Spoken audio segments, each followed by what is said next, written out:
Yo, it's your boy OG Spade, and today, oh Lord, a storm is brewing.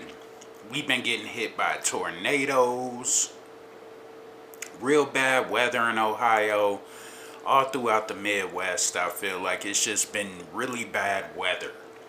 Storm is brewing every day. Now, the storm I'm talking about that's brewing today is probably the feds on Edp445's ass. So, if you like this type of content, please like, subscribe, hit the bell to get notified, run up the hype, all that. Yeah. And again, I have it right here. I know the answer, but I just need you to tell me the answer. How old is she? 13. 13, okay. And before we get into the messages, there was sexual content involved, yes or no? Right. And you said... Correct. Okay, all right. Again, so what brings you out here today? Well, I was actually coming out here to pick up a cupcake. And then go over. This is the story of Edp445. Like, he went to that place to have sex with a 13-year-old. Definitely viewer discretion is advised. You know, dude's a perverted dude. EDP soliciting sex from who he thinks is an underage kid. He sent me videos of him masturbating. I would say EDP is completely innocent. So what advice would I give to EDP445? You need to stop doing this documentary. Fucking a bitch's innocence away, you know?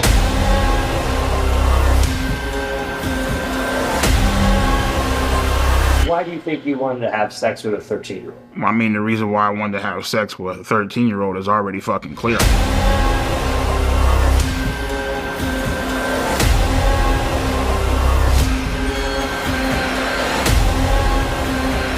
Oh, well, he was talking to 13 and 12-year-olds.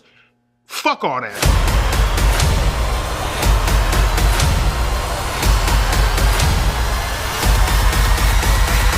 None of you fucking faggots can break my ass because I'm still standing, bitch.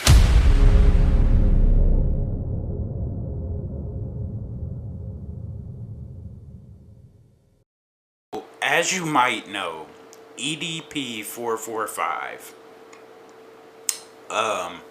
Let me go back. EDP445 was a very popular content creator in the earlier stages of YouTube. I guess, I really wasn't into his content or anything like that. YouTube for me hasn't really been like everyday part of my life until probably the past 4 years, right? So for me, I really didn't know who EDP445 was. I watch little videos all the time about influencers that aren't influencers anymore for whatever reason, and I seen that EDP445 got caught up in that cupcake situation or whatever. So that was my first time learning about this guy. So since then, a lot has happened apparently. I guess he came out with his own documentary to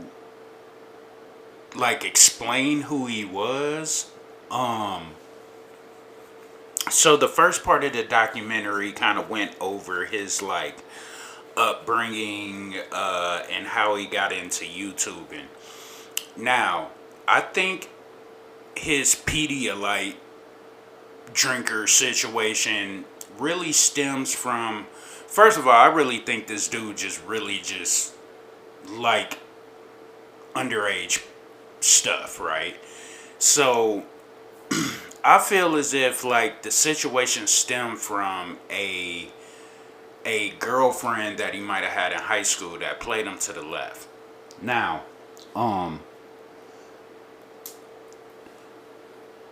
I ain't a big guy like that, and I ain't the best looking guy, but at the end of the day, the same shit happened to me. I've gotten rejected and played by females not once, Not twice, not 3 times, probably like 4 or 5 times throughout my whole life, right? That didn't make me want to like anybody underage. So that's not really a reason, but a lot of people say that's where it stems from, but really that's not a reason to not talk to people your age. It may discourage you for a minute from talking to women, but it shouldn't stop you from talking to people your age, right? I'm sorry, y'all. But this whole documentary was cringy as hell, and it gave me a damn headache. I was laughing. I was in shock. I was fucking just like, oh, my head. Like, it's crazy. It's one of the craziest documentaries I ever seen in my life.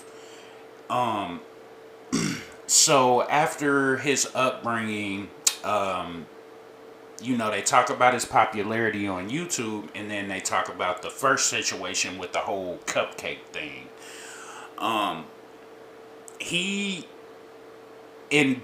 Now that got botched because the girl reached out first. Understood. But you're openly admitting that you didn't give a fuck about any of that shit, like, on the documentary. You're openly admitting, like, you like girls that are underage. Then another situation happened with another girl. He even threatened to kill this girl and is threatening on the documentary to kill multiple YouTubers and people. It's like, dude, what are you doing? If they don't get something with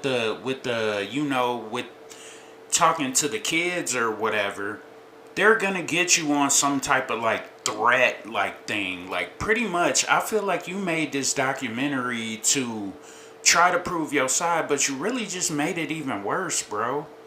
Like, literally, there is nothing you could have said or done to make any of these actions seem like they were viable in any type of way. They weren't. The actions were bad. You shouldn't have done it. Then it goes to a point where he has a girlfriend for a hot second. And the girlfriend didn't want to have sex with him. Understood. Probably, I mean, to me, the girl looked like she was high off something, or something was wrong with her. I don't really know. But I feel like she don't want to do it with him because she don't really know if that's what he does. And then she kind of, he even said, like, you're jerking your gurging to porn all day. I don't want to, that's kind of gross.